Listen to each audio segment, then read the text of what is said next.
and I'd be curious if other people, have you experienced in your education, because I know this is relatively newer, because I don't think I experienced, have you experienced what they call gamification in education? Gotcha. And how, when you've experienced that, what has that experience been like? Has it been positive, negative? It's been a mix. Mix? What's been the negative?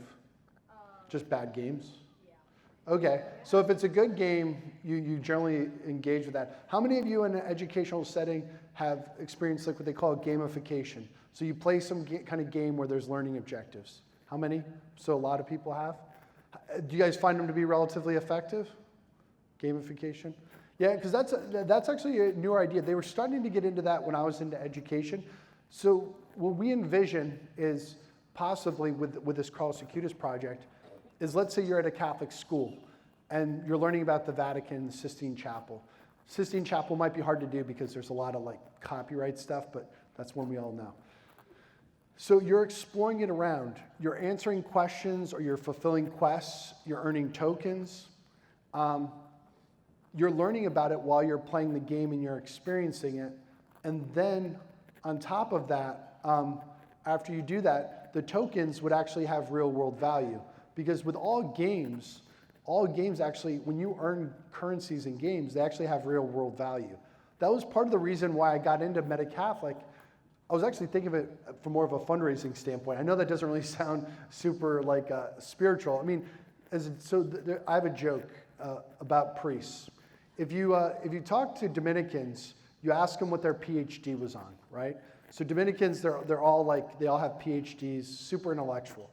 You talk with a Franciscan, you talk to them about how they've worked with the poor, how they've traveled, they've had crazy assignments.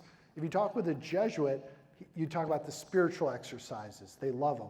If you talk to a diocesan priest, he'll tell you about the buildings, the roofs, and the plumbing. Because we're constantly fixing things, and we're constantly having to raise money. So we're like the dad of the of the spiritual world. We're like your fathers, where they're like, turn off those lights, you're wasting money, right? So I was talking with a student, we were talking about a video game, and he was telling me, so a breakthrough in economics, one of the breakthroughs was they started studying economics by studying the economics of video games. Because video games have all of the same problems as a fully functioning economy.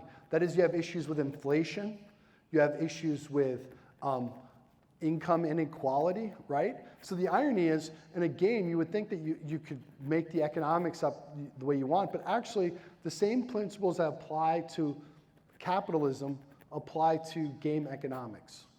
So he was telling me about this. I was like, man, I gotta get into this. So I was like, what if we had a chapel in like World of Warcraft? I just throw that out there. I don't know if it's possible. World of Warcraft, you could take your player and you could tithe, and we could have like Vespers or something like that, and you could tithe, and we could use that money for our ministry or something like that. Have those kinds of experiences. But so the thing is you're already actually doing this, most of you, with games in a lot of other ways. It's just not integrated with your faith life, right? I mean, I'm sure maybe all of you are at some point. I never did this when I was younger because it wasn't as popular then. You've bought an asset, right? And so in the future, you might buy an asset that might be faith-based. So you might have an avatar or something like that that's Carlos Acutis or another avatar. We're thinking of having different clothes and stuff like that, different things that you could purchase in the game.